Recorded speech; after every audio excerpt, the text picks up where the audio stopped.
And we're back. Well, not really a back thing. I don't know. Why do I say that? I gotta work on an intro for my channel. uh, Today's topic. I just got done filming a video on the new decks, things that are coming out in news, and things that I'm excited and curious about. Pre-orders and shit and all that, Kickstarters, whatever. Whoop whoop whoop. So, but one video that I've been like anxious to talk about and anxious to record. I kind of like wanting to get into it, and I've been like rummaging through my head about it, if that makes sense. So, as you all know, I recently did a video or a live stream on I called the dictatorship of the Rider-Waite-Smith Tarot, and it's a really long live stream. It's a really long rant, ramble, discussion, putting in my 2 cents. Let me fix this mic because I feel like it's not gonna pick up my audio right. Okay, where were we?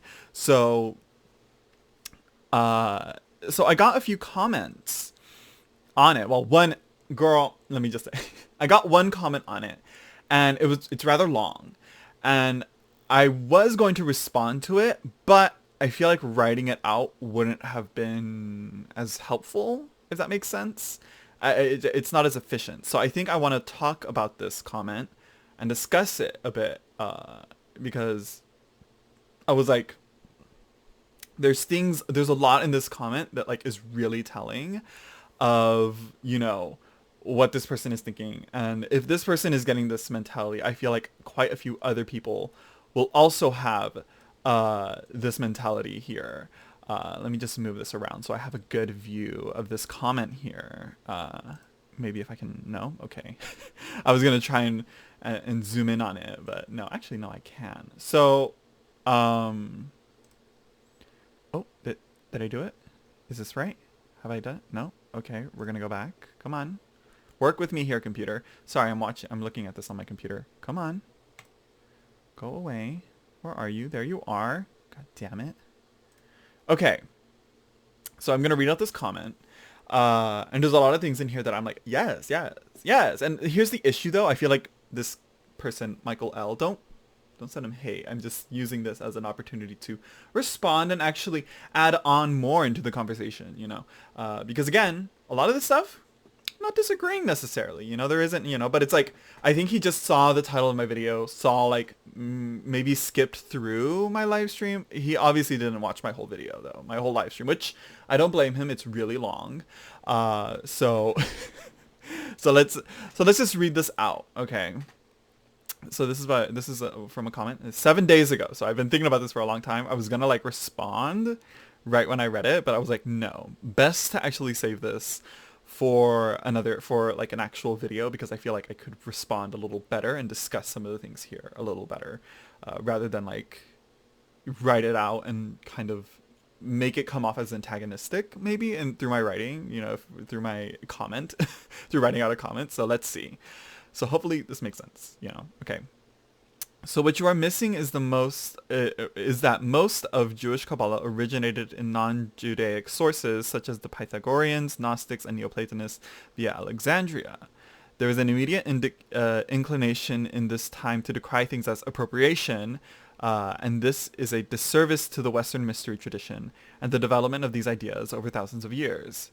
If the Kabbalah of the Western mystery tradition is appropriating Jewish Kabbalah, this isn't true, and the roots of this exchange originate in the Renaissance, then in turn we must also accuse the Jewish Kabbalists of appropriating Hellenistic Pythagoreanism and the emanationism of the Neoplatonists, as well as the angelology of the Babylonians. This kind of reasoning is based on hyper-partisan intellectualism rather than the lived experience of actual tradition, and is often promoted by those outside of said tradition. So, in this comment, it's obviously when I talk about Kabbalah, I always make sure to point out that what I'm talking about is Hermetic Western. Well, Western. I mean, what does that really mean? I feel like Jewish Kabbalah is Western. I feel, it's weird. It's like, where geographically do we start? But that's neither here nor there. That's not important. Okay. That's just my 2 cents. That's not the actual response here. So, when I always talk about Kabbalah, I always mention like this isn't true. This isn't what I would consider the true Kabbalah. If you want to learn about true Kabbalah, follow the Jewish faith and the Jewish practice, because what this person kind of like pretends, not really pretends, no.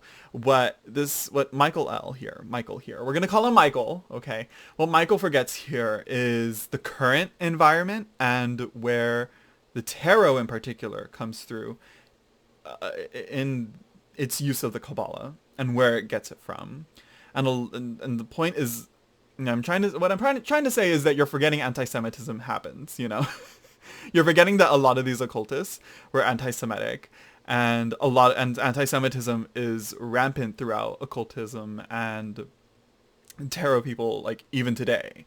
So that's one of the aspects here that I'm trying to say, and that's where anti-Semitism with appropriation in hand makes appropriation the issue. Appropriation itself is not an issue. That's the interchanging and the sharing of cultures and ideas becoming that, which is true. What he says is true about the sources of where Kabbalah comes from. It's all from the Hellenistic interchanging ideas and all that. Robert Place talks about it in his book. That's where I learned that. I'm like, yeah. It is technically a product of cultural interchange and appropriation of cultures taking from other cultures, and that's why you hear a lot of things that line up and make sense and kind of sound very similar to each other, from Kabbalah to the Pythagoreans to the emanationism and all that, and and he says, as well as the angelology of Babylonians. If I'm not mistaken on that part, it's like the Babylonians and the Babylonians, Mesopotamians, that area there, like that religion, that tradition, is what kind of where Jewish religion came from, and then it evolved into Christianity much later on. But it came from that, if I'm not mistaken, like the god El. There's actual god El in the pantheon of the of the Babylonians, I believe, or the Akkadians or the Sumerians. That whole group, they're all different. So, they're all kind of in the same vein, but you know what I mean. But the point is that the Jewish tradition, technically, way back in its early stages, kind of was a monotheistic approach, because the Jewish tradition is like, the religion is pretty much saying like, yeah, there are other gods out there, but this is the right one, and this is the one that we have to follow, and this is the correct one. They kind of believe that, yes, those are the other gods, but you do not worship them. It's, if I'm not mistaken, there's a word for it. It's not monotheist, it's not polytheist, it's like, there's a word that they use. I can't remember what it is. But essentially, to go back to the appropriation thing, it's like I said, the appropriation isn't the issue itself. It's the dominant culture and the anti-Semitic culture taking and washing away and claiming that they are correct in their use of this practice. And that's not necessarily the case. It's an altered, remixed, adjusted, you could say, tradition, which it is appropriated, and you have to be clear of that. It's the same way as Waite getting the Marseille and making his Rider-Waite Smith and saying this is the correct and right way of doing it. It's like, okay, it's like, you know what I mean? It's a matter of who's saying what their way is the right way or the best way. And I don't think many occultists kind of do that, because eventually, once you learn, like, say you learn the Golden Dawn Kabbalah, and and all that, and once you get comfortable with it enough in its Golden Dawn traditions, then you in turn make it for yourself and change things for and find your own correspondences that make sense more to you, essentially, if that makes sense. So again, appropriation in itself isn't the issue, and there's a whole another discussion to have this. I think a good example on the discussion of appropriation was in this video. I think it was called Polyphonic. I'll share it in the link in the description down below, on how Led Zeppelin culturally appropriated from black culture, where rock and roll essentially came from from black Americans. Same with jazz, how jazz originally was from the black people in America, and now it's like La La Land, until soul said no,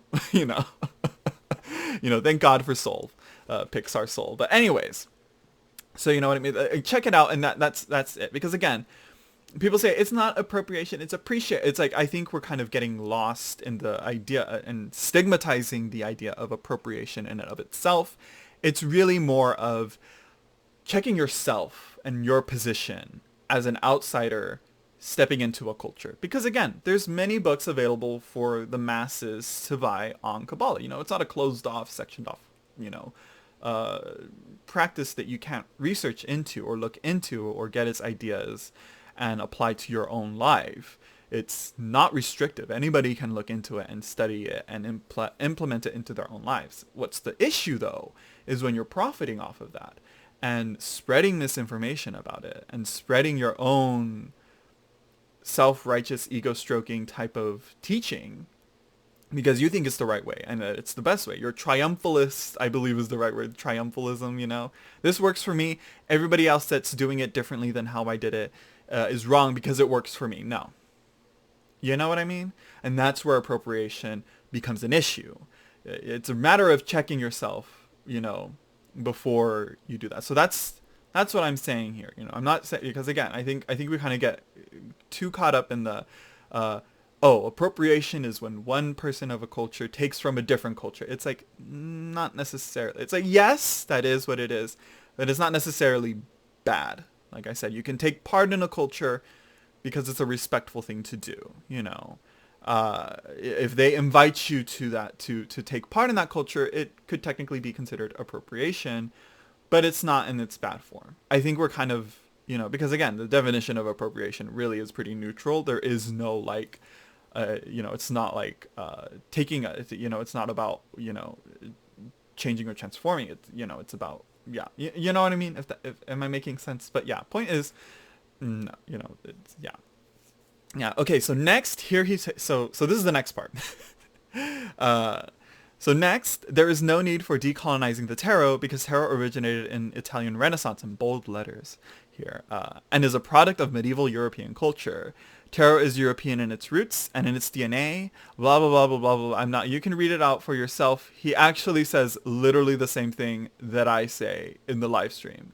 So to anyone watching this, and to anyone that's going to continue watching my videos, and would like to contribute to the conversation in the comment section, I would recommend you watch my videos and you watch it to its entirety. And that applies to any commentary, okay? Like, you know what I mean?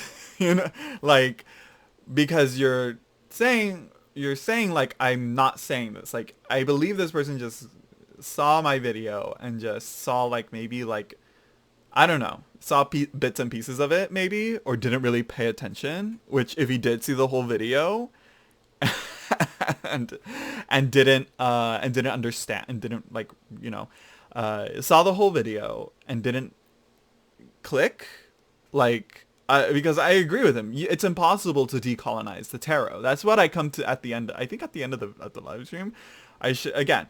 But again, the live stream was very unorganized and is very, I think of it as a rough draft to a video essay, honestly. I just wanted to vent all these ideas that I have on my mind on the topic of how inescapable the Rider-Waite-Smith is, you know.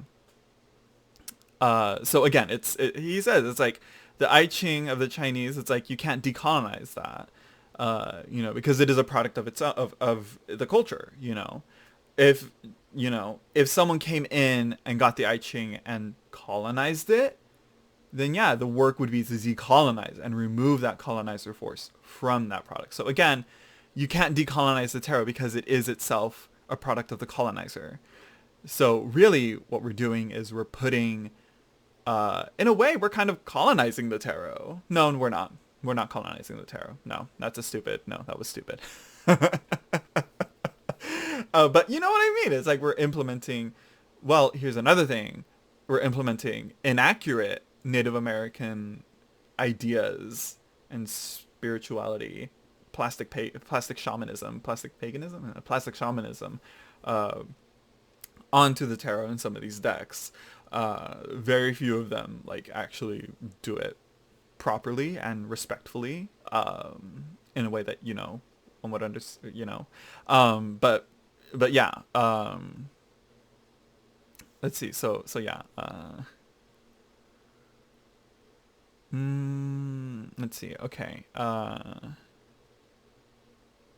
So yeah, you're right about the Mamluk in China. However, what distinguishes the tarot from other card games are the major arcana. Yeah, I forgot to point that out. I forgot to mention that in my live stream, because again, the major arcana is what really differentiates the tarot from an average playing card deck. Which isn't to say like there isn't anything mystical or numerically interesting about the playing card deck. There is the Lenormand came into it, but then also like reading playing cards by themselves is its own thing. But again, we'd have to look at the history of fortune telling itself and who were the first people to it. Like I said, I believe the Romani people were the first. We need research into that. We need to look into where that was. Because again, if it was, then we need the evidence. We need the evidence to support it. So yeah,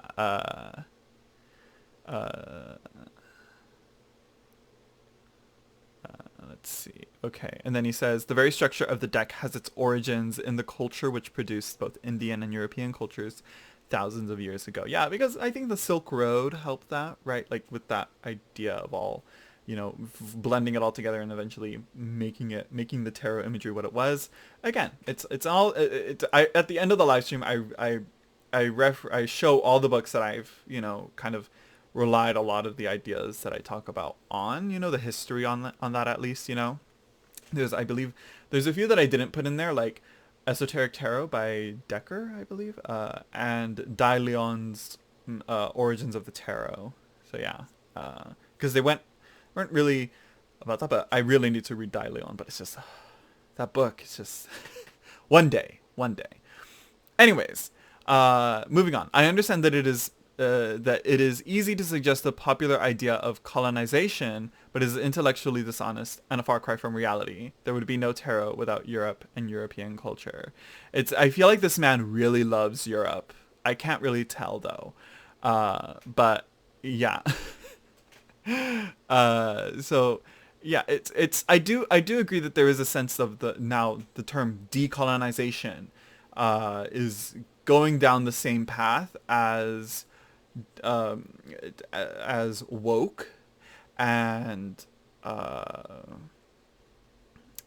diverse and multicultural. Those words are now becoming like they're becoming altered and also being used as buzzwords for marketing and for like just to like feel like you're to make sure that you know the words. I can use the word in a sentence. That means I know. And that means that I am woke, that I am able to, and it's like, okay, but like, like really understand, like again, like I said, I pointed out, I'm always going to refer back to this damn Kickstarter tarot, the decolonized tarot. I pointed it out. It's advertising itself and saying that it's decolonized, but the imagery is in no way, shape, or form decolonized, in my opinion, at least. But, when you see colonizer influences into art, then it's not decolonized. You know what I mean? It's just a matter of like knowing the word and knowing when to properly use it. So again, yeah, it's easy to suggest this popular idea. It's like like it's a fad, and that's the issue here that we got to like kind of work against. So here's another part, and this is where I kind of see one part that I feel like I tried to say, but I think I forgot to mention it in my disclaimers intro here. And this is where he kind of goes off a little bit. So he says, Sir Arthur Edward. I didn't know his name was Sir. Sir Arthur Edward Waite was a brilliant polymath who studied many of the earliest texts and created a synthesis based upon this. He understood the tradition that the tarot represents better than perhaps anyone else in his generation. Have you read any of his books? They go into detail on the different streams and branches which Waite drew upon correctly to produce his tarot. It is a benchmark in the development of the cards and cannot be fully understood without understanding what produced it. So, again, the only book that I know of that Waite wrote on the tarot was The Pictorial Key to the Tarot, and isn't much outside of that from what I can tell. I'm gonna have to do again. I have yet to do more research onto this. I asked. I believe I said. No, I don't think I asked. But I will say, like, if there is any books outside of Pictorial Key to the Tarot that Arthur Edward Waite wrote, I would like to see them. I would like to see it. He has written books on the Kabbalah, I believe alchemy as well. He has written, yes, and I in no way, shape, or form am trying. I think what he thought was that I was going to trash on or put down the Rider-Waite Smith. No, ma'am. No, no. Mm-mm. I know Waite. I know Waite is a smart good boy. I know Waite is daddy. Okay. I know Waite knows his shit. I'm not trying to trash it because I think it is another popular idea. Let's go with that. The very popular thing that people tend to do is while lifting up Pownell Coleman Smith, they put down Waite. And a lot of people will say like, oh, Waite was just, it's like, girl, it was the 1900s. Like, what'd you expect? On one hand, it was, late 1800s, early 1900s. Like, what do you think? Like, you know, but again, I think it's because a lot of people like are on this mentality of like, Pownell Coleman Smith was never given her roses. We got to do the most to try and do that. Let me do that by also stomping down on Waite's worth. I think Pamela Coleman Smith. I think it's truly Pamela Coleman Smith's deck. I'm like, if you think that, then you're obviously neglecting Waite's contribution to the creation of this deck, because without it, Pamela Coleman Smith wouldn't have been able to make this deck. It was a collaboration, albeit one wasn't really. I don't think either of them really like was paid well. If their descendants had the copyright to the Rider-Waite Smith, like for all, and they kept the copyright going, but unfortunately at the time I believe it went into the public domain. I could be wrong. I don't know. It depends on the laws, because fucking Disney and the copyright, whatever, there's things to that, but I'm not going to get into it because I don't know copyright law.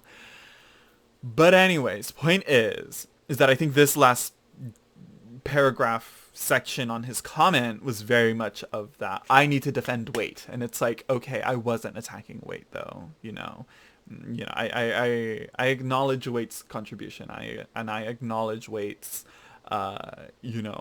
genius to the major arcana, at least. The major arcana we know at least was what really was fleshed out. Most likely the minor arcana, he kind of left Pamela Coleman Smith to do her own thing with it, with the minor arcana. But even then, there's still like Golden Dawn influences onto that. But moving on from that. So again, just like I said,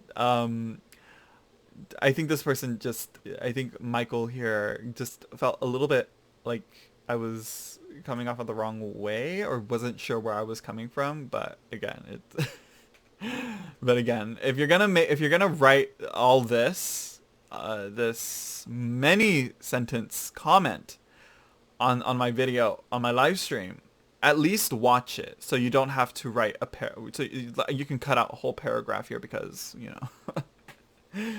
because yeah, there's a lot of here that I'm like, yeah, absolutely, yes, and like, yeah, I'm not disagreeing. Like, I'm not putting down Waite. I'm not saying that, Kabbalah, like, again, the point of my live stream wasn't to discuss the origins of the Kabbalah and cultural appropriation in the Kabbalah and all that.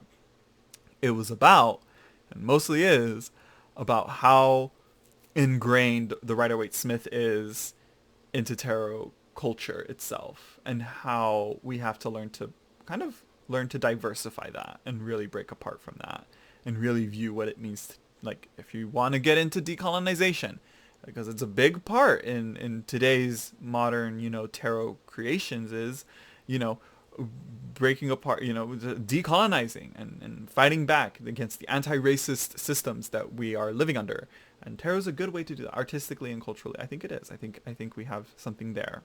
Even though it's small, I think it's usually in the small spaces where we can reach out and spread out, But again, you have to know how to do it correctly, appropriately, And so when we're saying decolonize the tarot, well, okay, you're still basing it off of a system that is from the colonizers. So how about we look to maybe stripping back what it means, what it truly means for a deck to be considered a tarot, because again, we all know them oracle decks. That's not tarot.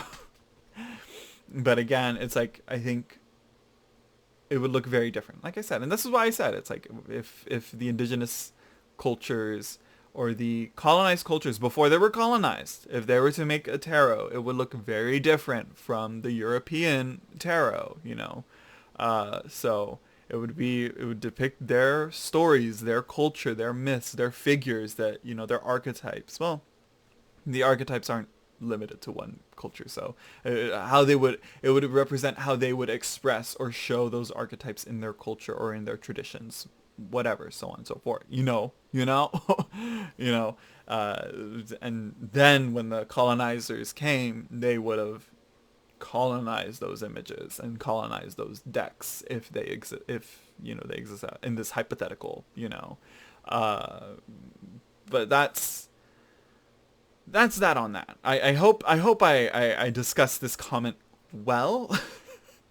And I hope, this illuminated where I was coming from with this. I even said it's like this, I think I said like, I think I need a video or a live chat for this, and I'm like, I'm doing a video. So yeah, there you go. I hope this made sense. I hope this added some clarity as to where I was coming from. Michael L., you know your shit. Just don't get so defensive, all right? Because eventually that defensiveness is going to lead you down a path that's really going to let you in with a group of people that are not very open-minded and not very accepting and understanding, and, they're racists. So be careful with that. I will say that they're insidious that way. They usually latch onto these things and these the slight irritations that people have with, left-leaning terms and ideologies, and they learn to use these terms to get under your skin. It's just, I just don't want, all that shit in on my channel. All right. I just wanted to clarify again. I'm pro Waite and I'm pro Pamela Coleman Smith. They both work together, Appropriation has more nuance to it than just one culture taking from another. It's more complicated than that. So we really can't just go on witch hunts on when we hear the word appropriation. It's like, just be like, wait, who's profiting off of this? Who's who is profiting off of a culture that is not theirs? That's the issue. And it's not just, again, like, if it's a personal, I don't want to get too much into it because, yeah. So there you go. I hope you all enjoyed. There is one more comment, but I think I'll save, there is another comment that I wanted to respond to, but I think I'll save it for a live stream because there's a lot of stuff in there that I'm like, okay. But yeah, I hope you all enjoyed. Don't forget to like, comment, subscribe. All right. Support me on my Patreon. I've been doing a few videos exclusively for there every now and then, every week, I think, every 10 days for the decans of astrology. So yeah, what else? And I hope you all enjoyed, and I'll see you all in the next video. Maybe I'll do a walkthrough, a flip through of a deck. Maybe. We'll see if I can, if I want. Anyways, bye everyone.